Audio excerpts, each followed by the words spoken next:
is the most innovative country in the world? Well, spoiler alert, it is not Israel. In fact, not a single Middle Eastern country even cracked the top 10 of the UN's latest Global Innovation Index. The crown actually goes to Switzerland. They have been holding the title since 2011, followed by Sweden and the United States. Europe, as you can see, dominates this list with 6 countries making the cut. Asia isn't far behind, actually. South Korea, Singapore, and now China, which has muscled its way into the top 10 for the first time, ended up knocking Germany out. Now, the rankings reflect not just patents and R&D spending, but really how countries turn ideas into actual economic impact. So what does it mean that Israel, the so-called startup nation, is not on this list? And what does it say to us about innovation in the Middle East more broadly? Well, of course, we have the guy here to answer all of that. We have economic analyst Alex Coman to break down where the Middle East is on this list. All right, first of all, why do you think that Israel, long branded the startup nation, failed to make the top 10 this year? And what actually goes into this list? Well, we are on the 14th place, which is not that bad.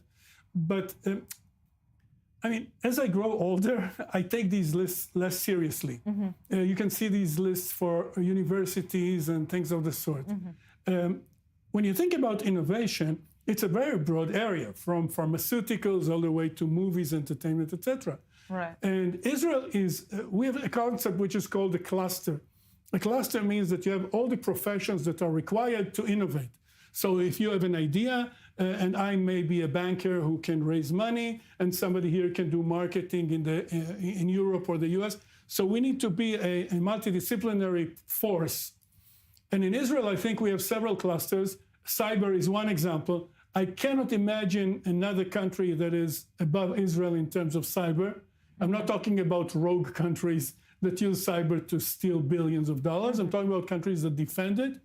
I doubt whether any country is close to us. Mm-hmm. When we think about military, missiles, etc., again, of course, there are bigger countries. The US is much bigger, China, but if you think about the attack that Israel just conducted, where it evaded all the state-of-the-art, most expensive, most brilliant defense systems, penetrated like butter. Again, I don't know if there are many players who can do that. I personally, if I think about Israel, I think that it's very good that we have some clusters where we really, really excel. Mm-hmm. Also, by the way, television formats. People in Israel have made huge amounts of money relative to a small country in formats such as television series, mm-hmm. such as an analysis, where you have a psychologist meeting different people, Fauda, etc. Yeah. So we are incredibly creative here, also television games. So I think that if you take a broad view, it isn't that indicative. If you look at specific areas, it's very good, particularly for a small country such as us, that we concentrate our efforts in a certain place, and that's where we have our breakthrough. Right. But more broadly, what structural, or could you say even political factors are holding back innovation across the Middle East beyond just Israel? We know that the UAE, for example, has been pouring, billions of dollars into trying to make a name for itself when it comes to innovation and entrepreneurship. When you say the Middle East, it's really intriguing, because most of the countries in the Middle East, if you look at the countries that surround us, mm-hmm. innovation is probably a weakness for them. In the sense that if you think about Israel, such as irrigation and growing in the desert, this is another cluster that we are formidable in. Mm. If we think about quite a few of the countries around us, they are not innovative at all. And when you're talking about UAE or Saudi Arabia, what they're doing is the same thing that they're doing with art.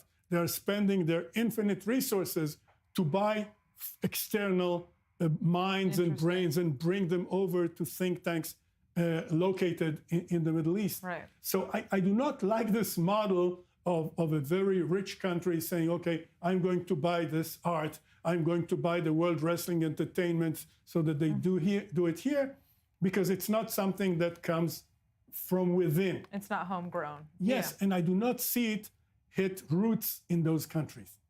Interesting. What can you tell us about the countries that did make the top 10? For example, Switzerland. Why is it topping that list? First of all, I must admit that it's really surprising, because when you think about the Swiss, you think about them as quite square. If you think about the Swiss in the financial industry, which is one of the leading industries in Switzerland, they are certainly not innovative at all, not in fintech, not in mortgages, nothing. So if I think about chocolate, I don't know. So what they did innovate, I mean, they've innovated in some industries, heavy industries, like Swatch, if you remember them. Right.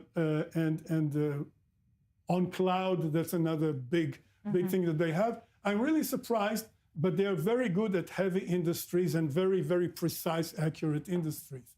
Interesting. So I was really surprised to look at it, and then I started digging into that.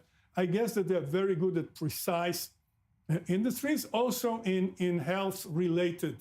So if you're thinking about anti-aging and things like that, the Swiss are really at the forefront of that. Of R&D. Yes. All right. Well, Alex, I'd like to thank you so much for joining us. Obviously, it's interesting to hear about this list, whether or not we truly believe in it.